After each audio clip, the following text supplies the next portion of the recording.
Sebagai reporter, kami mencatat bahwa penetapan Papua sebagai wilayah berpengamanan khusus oleh Kementerian Pertahanan bukanlah langkah administratif biasa.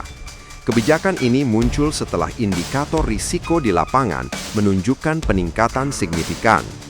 Dalam beberapa bulan terakhir, sejumlah insiden kekerasan kembali terjadi di daerah pegunungan dan wilayah pedalaman. Kondisi ini menuntut pemerintah melakukan evaluasi menyeluruh terhadap pola operasi yang sebelumnya dianggap memadai. Perubahan kebijakan tersebut bukan hanya menandai peningkatan kewaspadaan, tetapi juga mengisyaratkan bahwa dinamika konflik di Papua tengah memasuki fase baru yang lebih kompleks. Pemerintah pusat menekankan bahwa langkah ini bertujuan memberikan perlindungan lebih besar bagi warga sipil, serta memitigasi ancaman yang dapat mengganggu stabilitas kawasan. Dengan adanya keputusan ini, harapan diarahkan pada penguatan koordinasi antar lembaga, peningkatan kualitas intelijen, serta upaya yang lebih sistematis untuk mencegah eskalasi lanjutan. Dalam liputan kami, terlihat bahwa perubahan situasi di Papua mendorong lahirnya struktur komando gabungan baru bernama Korps Habema atau Kopsema yang mengintegrasikan manuver TNI dan Polri di kawasan rawan. Pendekatan yang diusung adalah kombinasi antara tindakan keamanan, diplomasi lokal, dan upaya sosial, konsep yang dikenal sebagai smart power. Di lapangan, pasukan bergerak secara taktis melalui jalur sulit seperti lembah terjal, sungai sempit, dan pegunungan yang minim akses. Efektivitas operasi ini kerap dikaitkan dengan kepemimpinan pejabat militer yang menekankan disiplin operasi dan koordinasi lintas satuan.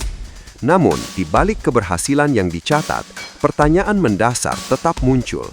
Mengapa kelompok bersenjata masih mampu bertahan? Dalam serangkaian wawancara kami dengan sumber-sumber keamanan, muncul dugaan kuat bahwa aliran logistik dan dukungan eksternal, termasuk jalur senjata gelap, masih berlangsung dan menyediakan sumber daya bagi kelompok tersebut. Kompleksitas inilah yang membuat operasi gabungan harus terus dikembangkan. Dari sisi peliputan, salah satu faktor yang mendapat sorotan adalah keterlibatan jaringan internasional dalam suplai senjata ke Papua.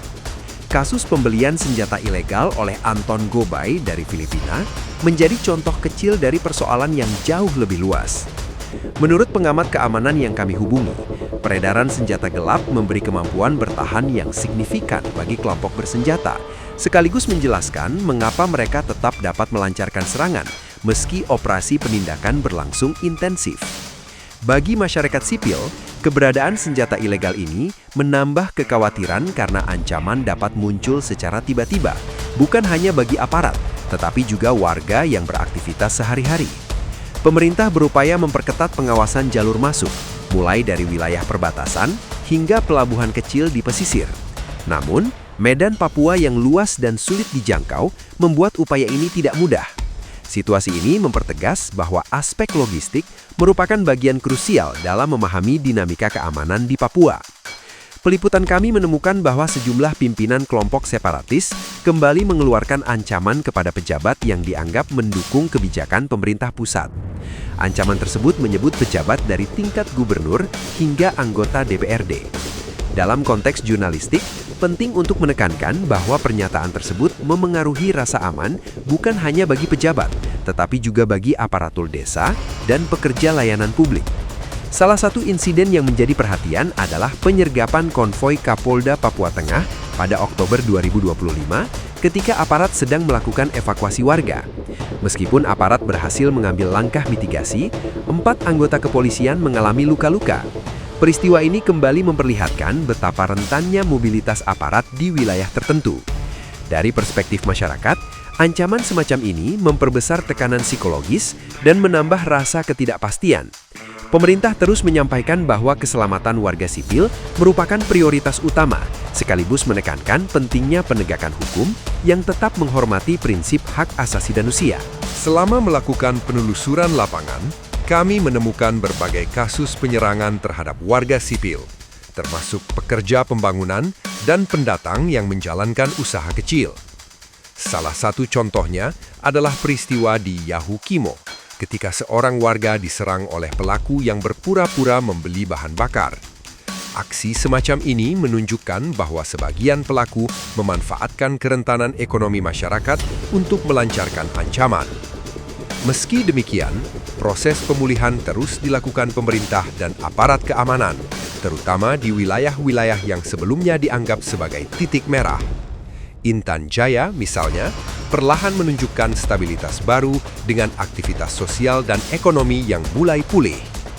Dalam beberapa dialog komunitas yang kami liput, tokoh adat menyampaikan bahwa dukungan terhadap proses damai sangat bergantung pada kemampuan negara menjamin keamanan jangka panjang. Harapan baru muncul ketika salah satu pemimpin wilayah adat mengumumkan penolakan terhadap penggunaan kekerasan menjelang peringatan 1 Desember, sebuah sinyal positif di tengah ketegangan berkepanjangan.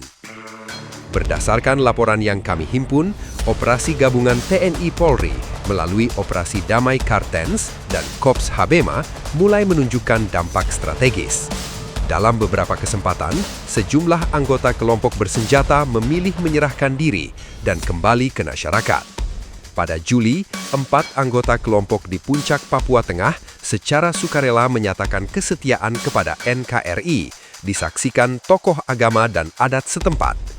Selain pendekatan persuasif, penindakan hukum tetap berlangsung terhadap pelaku yang terlibat dalam tindak kekerasan.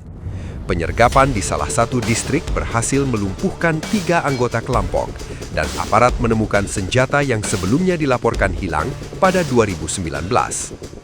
Meski hasil operasi ini memberikan ruang optimisme, para analis mengingatkan bahwa penyelesaian konflik tidak semata-mata ditentukan oleh penindakan, melainkan kombinasi antara pendekatan keamanan, sosial, dan rekonsiliasi.